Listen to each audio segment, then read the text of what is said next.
All right, to discuss this further, we're now being joined by Dr. Alon Burstein, Visiting Assistant Professor at Israel Institute, Fellow at the Department of Political Science, University of California, Irvine. Thank you so much for joining us on World DNA, sir. Thank you for having me. Good to see you. Always a pleasure to have you, sir. Israel and Hezbollah have exchanged near-daily fire since the start of the war in October last year.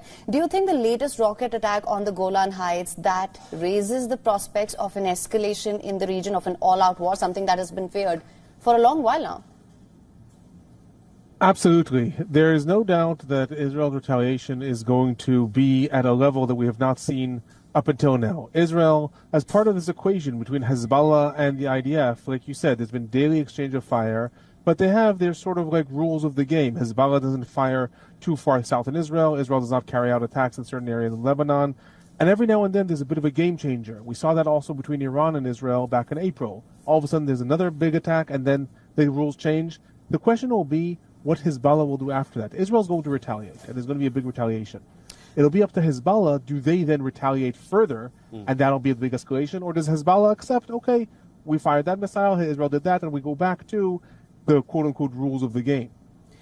Dr. Burstein, this involvement of Turkey, which is being suggested, the statement that we may enter Israel to help Palestinians like we have done in the past in Libya and Nagorno-Karabakh. What are your thoughts on this? What are they even suggesting here?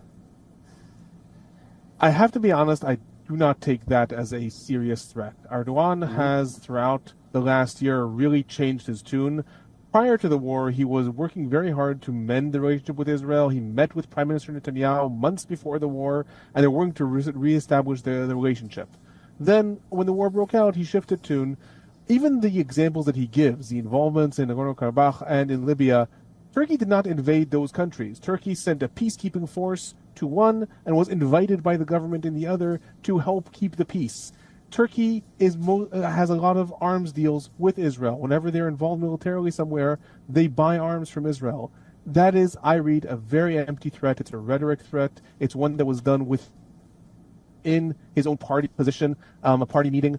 I think that he's trying very hard to show that he is on the Palestinian side. I think that he hopes to strengthen his party that way. I think it's been working for him to some extent. Obviously, every sort of that threat has to be taken seriously, but I do not see any military intervention from Turkey anywhere in the near future.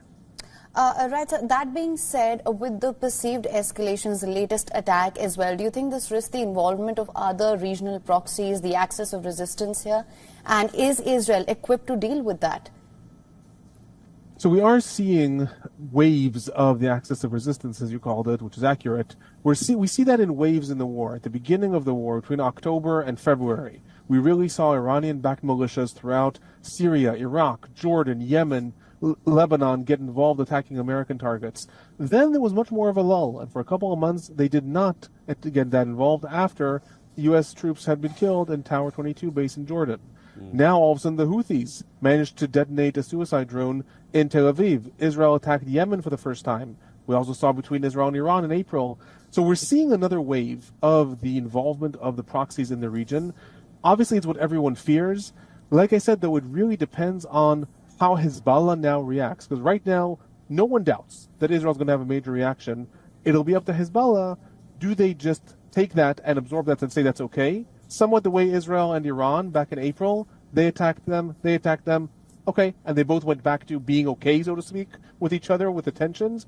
Or do they want to escalate? I do not think Hezbollah wants to escalate right now. I think it'll be dangerous for them politically in Lebanon. But it remains to be seen what Israel's retaliation is, and can Hezbollah afford to also not retaliate, so to speak? Israel-Hezbollah tensions have been mounting since a while. This is again another phase of those mounting tensions. Hezbollah keeps sharing those drone videos captured of strategic locations within Israel. But of course, as we progress further into it, we'll get to know how far this gets escalated. Thank you so much for joining in. That was Dr. Alon Burstein, Visiting Assistant Professor at Israel Institute, Fellow, Department of Political Science, University of California, Irvine. Thank you so much. Always a pleasure speaking with you, sir. Thank you for having me. Have a good day.